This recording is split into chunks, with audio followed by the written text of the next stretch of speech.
ఢిల్లీ జంతర్ మంతర్ దగ్గర జంజీ ఉద్యమం జరుగుతున్న సమయంలో అభిజిత్ కుటుంబాన్ని భారతీయ జనతా పార్టీలో చేరమని బీజేపీ నాయకులు ఒత్తిడి తీసుకొచ్చారట. వాళ్ళ కుటుంబాన్ని వేధించారట. ఇది అభిజిత్ చెప్తున్న మాటలు. నమ్మటానికి ఏమన్నా అవకాశం ఉందా అండి? ఎవరైనా నమ్ముతారా? ఇవాళ అసలు భారతీయ జనతా పార్టీలో చేరమని బీజేపీ అడిగే పరిస్థితిలో ఉందా? వాళ్ళు అడగకుండానే అందరూ బీజేపీలో చేరిపోతున్నారు గదా! చేరే పరిస్థితులు గదా! అయినా అభిజిత్ ఏమన్నా పోటు మనగాడా? అభిజిత్ బీజేపీలోకొస్తేనే బీజేపీకి గెలిచే పరిస్థితి ఏమైనా ఉందా? అసలు అభిజిత్‌కి 10 ఓట్లు పడతాయా అండి? ఈ నీట్ పేపర్ లీకేజ్ ఉద్యమానికంటే ముందు అసలు అభిజిత్ ఎవరు? ఈ కాక్రోజ్ ఉద్యమానికంటే ముందు అసలు అభిజిత్ ఎవరు? తనను తాను ఎక్కువ ఊహించుకుంటున్నాడు కానీ, హూ ఈజ్ అభిజిత్? ఇప్పుడు ఈ జంజీ ఉద్యమం కూడా ఇష్యూ బేస్ మీద జరిగింది. నీట్ పేపర్ లీక్ అనే అంశం మీద యువతలో కోపం వచ్చింది కాబట్టి జరిగింది. వీళ్ళంతా అభిజిత్‌ని చూసి ఢిల్లీ జంతర్ మంతర్ దగ్గర రాలే. అభిజిత్ చరిష్మాను చూసి, అభిజిత్ పోరాట పటిమను చూసి, అభిజిత్ మొహాన్ని చూసి అక్కడే ఢిల్లీ జంతర్ మంతర్ దగ్గరికి ఎవరు రాలే. అక్కడ సమస్య మీద వచ్చారు అందరూ. కేంద్ర ప్రభుత్వం మీద పోరాటం చేయడానికి వచ్చారు అంతా. వాళ్ళంతా అభిజిత్ కోసం వచ్చినట్టు, అభిజిత్ నాయకత్వంలో పనిచేయడానికి వచ్చినట్టు, అభిజిత్‌ని ప్రధానమంత్రి చేయడానికి వచ్చినట్టుగా ఊహించుకుంటున్నాడు అతను. అక్కడికొచ్చిన చాలా మందికి అసలు అభిజిత్ ఎవరో కూడా తెలీదు. వాళ్ళకి తెలిసిందల్లా ఒకటే, నీట్ పేపర్ లీక్ అయింది. దానికి నైతిక బాధ్యత వహిస్తూ దాని మీద ప్రధాని రాజీనామా చేయాలి. చేయట్లేదు కాబట్టి పోరాటానికి వచ్చారు. పేపర్ లీకేజీలు అనేది సహజంగా యువతరంలో కోపం తెప్పిస్తది కాబట్టి యువతరం అక్కడ గ్యాదర్ అయింది.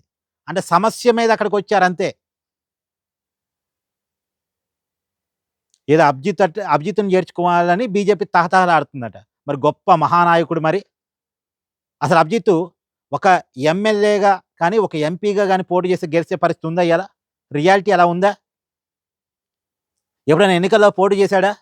పోటీ చేసి ఎప్పుడైనా గెలవగలిగాడా? ఇయాల భారతీయ జనతా పార్టీ ఏంది? ఆ పార్టీకున్న పునాది ఏంటి? ఆ పార్టీకున్న చరిత్ర ఏంటి? 3 సార్లు ఇప్పుడు వరుసగా అధికారంలో ఉంటాం భారతీయ జనతా పార్టీ. ఇయాల అభిజిత్‌ని పార్టీలో చేర్చుకోవడం కోసం తహతహలాడిపోయిద్దా? అంటే చెప్పుకోవటానికి కూడా నమ్మశక్యంగా ఉండేటట్టు చెప్పుకోవాలి. అభిజిత్ తనంత తానేదో మాస్ లీడరు, చాలా గొప్ప వ్యక్తిని, ప్రధానమంత్రి కాబోయే స్థాయి నాది అనుకుంటున్నాడేమో గానీ, ఆ పరిస్థితి లేదు బాబు. నిజంగా ఆ పరిస్థితి ఎప్పుడొస్తాయి? ప్రజా సమస్యల మీద రెగ్యులర్‌గా పోరాటాలు చేస్తే రావచ్చు గాక. రాదని కూడా చెప్పట్లే నేను. కానీ ఇప్పటికిప్పుడే ఇలా ఊహించుకుంటే చాలా కష్టం.